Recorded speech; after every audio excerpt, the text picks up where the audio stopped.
오늘 하나님의 말씀 가운데 5계명, 내 부모를 공경하라는 말씀의 제목으로 이 시간 함께 은혜를 나누고자 합니다. 하나님께서는 우리 사도신경을 통해서 믿는 주체, 성삼위 하나님이 어떤 분이신지를, 믿음의 대상이 어떤 분이신지를 우리에게 가르쳐 주셨습니다. 그렇게 믿고 따르는 무리들에게 주 기도문을 통해서 기도가 어떤 것인지를 또한 가르쳐 주십니다. 그런 우리들이 또 어떻게 바르게 하나님의 자녀로서 살아갈 수 있도록 10계명을 통해서 우리에게 명명하셨습니다. 이 10계명의 대신관계, 대인관계 두 부분으로 나뉠 때에 오늘 이 5계명은 제 대인관계의 첫 번째 제목으로 아주 중요한 말씀이 아닐 수 없습니다. 부모 공경은 인류에 있어서 가장 보편적인 윤리 강령일 것입니다. 유교의 영향을 가장 많이 받은 우리의 민족은 물심양명으로 부모 공경이야 늘 높은 사회적 가치를 지니고 있음을 알 수 있습니다. 그런데 이 부모 공경에 앞서 우리를 늘 무겁게 하는 짓누름이 있습니다. 마음이 가벼울 수는 없을 것입니다. 성경도 오늘 하나님의 말씀도 부모 공경을 강조하고 있습니다. 가장 높은 위치, 대인관계의 가장 높은 위치를 차지하고 있기 때문입니다. 갈수록 인구가 노인화 증가로 점점 심각한 문제를 양산한다고 합니다. 고독사 들어보셨습니까? 더 이상 다른 나라, 일본 저 옆에 나라의 문제만이 아닙니다. 이 고독사라는 말이 70년대 일본 대지진으로 인해서 생겨난 말이라고 합니다. 고독사. 가족을 잃고 혼자 죽어가는 사람들이 많아지자 사회 한 기사면에 신문 기사가 이렇게 실리게 된 것을 토대로 고독사라는 말이 나오기 시작했다고 합니다.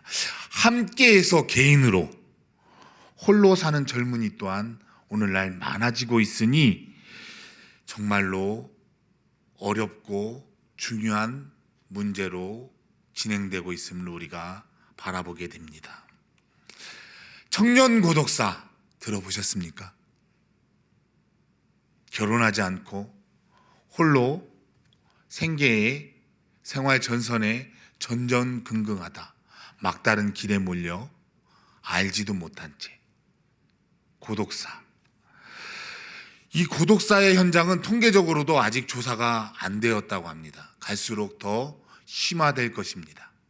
이런 무거운 이야기를 앞서 드린 말씀은 이들에 앞서 가족이 부양하거나 돌보거나 잘 찾아가 위로하고 하는 사람들이 점점점 없어졌다는 뜻입니다. 그래서 새로운 직업이 생겨났습니다. 유품정리사. 그 고독사한 노인이나 청년들을 누구 하나 돌보지 못해서 그들을 처치할 수도 없게 되자 유품정리사라는 직업이 생겨났습니다.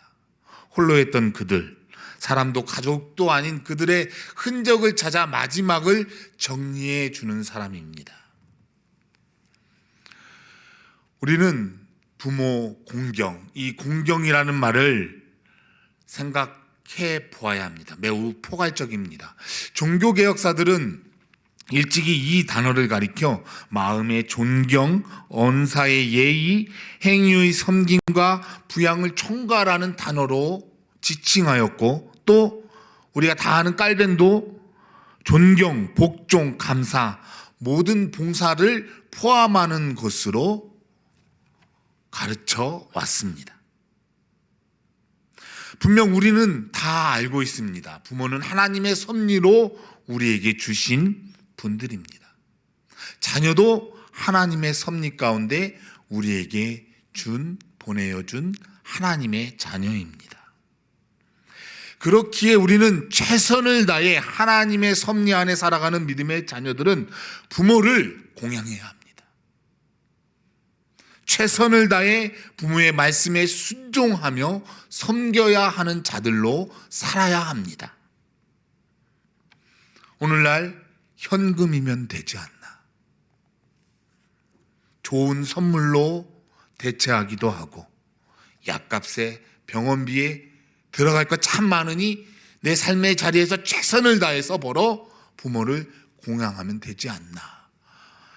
이 물질 만능주의, 세속주의가 우리를 주장하고 있습니다. 존경 대신 무시하고 복종 대신 거역하고 감사 대신 원망하고 봉사 대신 방치하는 세속화가 우리 믿음의 자녀들에게도 진행됐음을 우리가 경계해야만 합니다. 가정 파괴 현실이 일반화되어가는 이 현장에서 하나님의 자녀들이 오늘 말씀처럼 내 부모를 공경하기 위해서 어떻게 살아야 하는지 이 시간 하나님의 말씀으로 승리하는 여러분들 되시기를 축복합니다. 분명 우리가 인지해야 될 것은 오늘날 자녀들이 이 책임을 부모에게 전가하고 있다는 겁니다. 경계하고 또 경계해야 합니다. 부부가 한 몸이 되어 부모를 떠나는 것은 이 떠나다라는 동사를 제가 지난번에도 자주 이용하는데 아자브라는 동사가 장소의 개념으로서 떠나는 것이 아닙니다. 자녀는 부모에게 그 수고의 멍에를 벗겨주는 것이고 부모는 지금껏 책임의식을 지어 자녀를 잘 양육했던 그 자녀를 하나님께로 보내는 그 것을 말하는 겁니다. 수고한 멍에를 벗고 하나님께로 보내드리는 고귀한 가정의 탄생을 우리는 지금도 계속 쳇바퀴 돌듯이 하고 있을 것입니다. 가정의 회복은 우리 그리스도인에게 가장 중요한 과제입니다. 그러기에 자녀들이 힘들면 엎드려 우는 시간이 있어야 하는 거예요. 왜? 믿음의 자녀는 하나님을 찾아가기 때문입니다.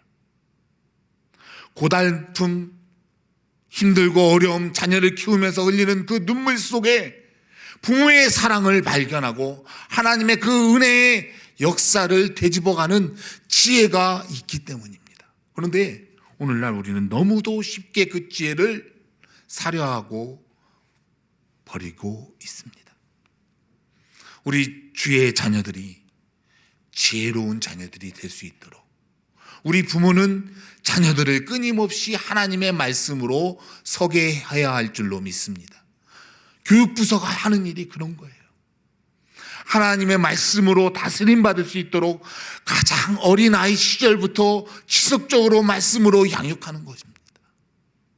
선교사역이 그렇게 양육된 자녀들이 하나님의 나라 확장을 위해 이 세계 열방 어느 곳에라도 뛰어 달박칠 수 있도록 준비시키고 물심양명으로 기도하고 헌신하는 것, 선교사역이 해야 하는 일입니다. 이러한 일에 있어 우리 주의 자녀들이 앞장설 수 있도록 끊임없이 기도해 주시기를 바랍니다. 그럼 부모의 한계가 어디까지냐? 부모 공경에는 분명 영적, 세속적 통치 지도자들도 포함된다고 가르치고 있습니다. 이것이 바로 하나님의 섭리를 인정해야 할 때에야 영적 통치자와 세속적 통치자들까지도 인정하고 공경하는 것입니다. 부모는 당연히 자녀들의 어버이입니다. 자녀는 낳아준 부모를 지칭합니다. 그래서 종교개혁자들은 자신들의 그 교육 해설서에서 이렇게 부모를 지칭했습니다. 학교 교사, 교회 성직자, 국가관리, 직장의 상사, 기타 권위 있는 위치에 있는 모든 자들을 지칭해서 부모라 하고 그들을 공경하라고 포함하고 있습니다. 분명 하나님께서는 이들 모두를 우리에게 부모의 위치를 가진 분들로 주셨습니다. 그러기 위해서는 우리가 영적, 세속적 권세든 우리의 위에 있는 모든 권세자들을 공경하고 존경해야 하는 것이 첫 번째 요구되는 것입니다. 세상 사람들은 다분히 부모 공경을 근거 삼아 전통, 이성적 판단으로 그 한계를 만들어 놓았습니다. 초대교회는 단순한 가장이 아니라 자녀를 통치하고 신앙을 가르치는 제사장들로 부모를 세웠다 인정했습니다. 그렇다면 우리에게 필요한 것은 무엇일까요? 자녀를 어떻게 가르쳐야 그 자녀가 부모를 공경할 수 있는 것일까요? 하나님의 말씀뿐입니다. 하나님의 말씀대로 살아가는 부모의 삶이 그 자녀의 삶의 본보기가 되어 그 말씀을 믿고 따르는 주의 자녀들로 서서 부모를 공경하고 이 세속적 권세자들 앞에 기도하며 살아가는 주의 자녀들로 서게 되는 줄로 믿습니다.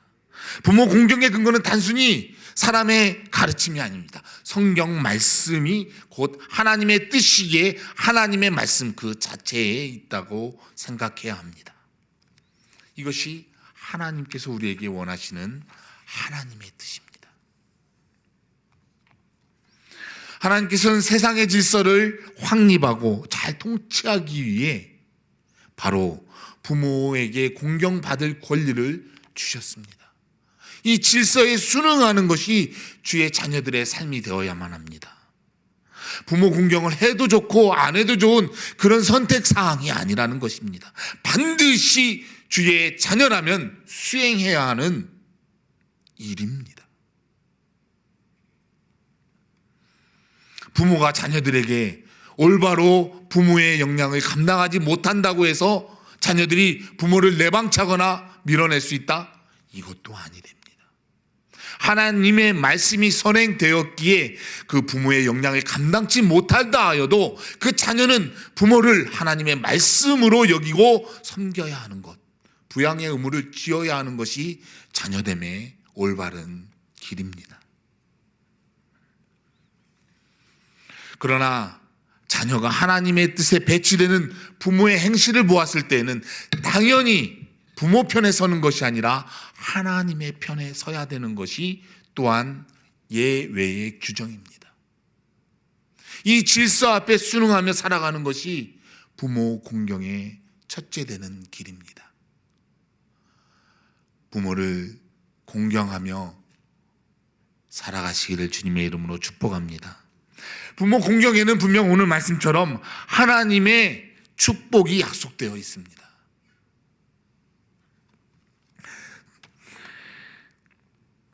그리하면 내 하나님 여호와가 내게 준 땅에서 내 생명이 길리라. 단순히 장수하리라는 말뿐으로 들리시면 안 됩니다. 생명이 길게 되는 것은 그 생활에 필요한 모든 부분들까지 약속됨을 인하여 복을 주시겠다는 하나님의 말씀입니다. 생명이 주어지는 환경에서 공급되는 것 없이 생명이 길 수가 있을까요? 아닌 거예요.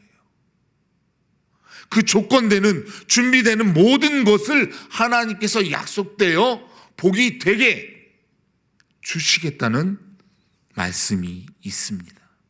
바로 안정과 평화입니다. 건강과 충분한 양식까지 하나님께서 날마다 공급해 주십니다.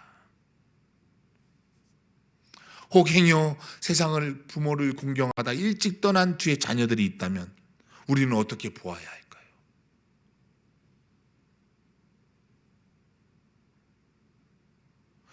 그들의 영적 구원을 위해서 그 하나님께서 영적 구원이 먼저 되었기 때문에 구원하시기 위한 계획이라고 우리는 생각해야 할 것입니다. 영원한 생명, 그의 나라를 약속받은 주의 자녀들이 중간에 길을 잃고 방황하여 그 구원의 여정길에 중도 하차할 수도 있습니다. 영적 구원의 유익을 위한 하나님의 계획이라면 얼마든지 하나님의 편에 서서 우리가 받아 누릴 수 있습니다. 이런 하나님의 축복 속에 약속의 말씀을 지키고 부모를 공경해야 합니다. 부모 공경을 하지 않았을 시에는 어떤 일이 있을까요? 엄중한 심판이 예고되어 있습니다. 왜냐하면 부모 공경의 말씀을 거역했을 때는 하나님을 거역하는 것입니다. 하나님을 대적자로 삼는 것입니다. 하나님의 세상 질서 통치를 교란하고 그를 회방하는 자로 서기 때문입니다.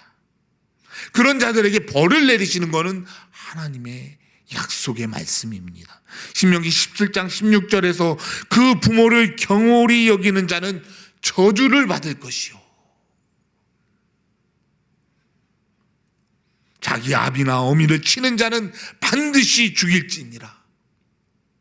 신명기 21장 또 18절 21절 안에 내용에 아무리 타일러도 순종하지 않는 자녀들은 돌로 쳐 죽여라. 엄중한 하나님의 심판의 말씀입니다. 잠언 19장 16절에도 있습니다. 아비를 구박하고 어미를 쫓아내는 자는 부끄러움을 끼치며 능욕을 부르는 자식이다. 이러한 자들을 돌로 쳐 죽이라는 거예요. 하나님의 판결, 하나님의 형벌은 어마무지막지합니다.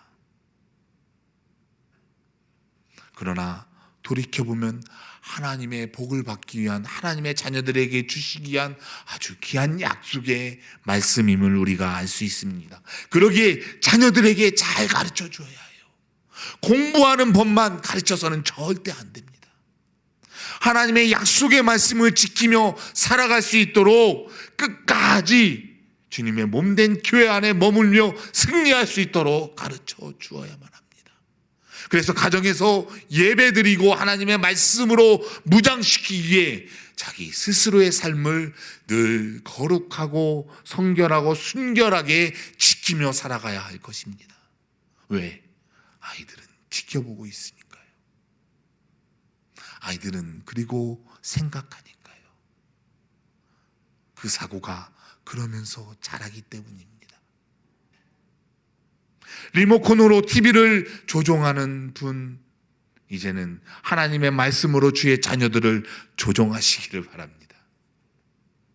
주의 자녀들이 순한 양처럼 하나님의 거룩한 자녀들이 돼갈 것입니다. 이게 하나님의 약속이에요.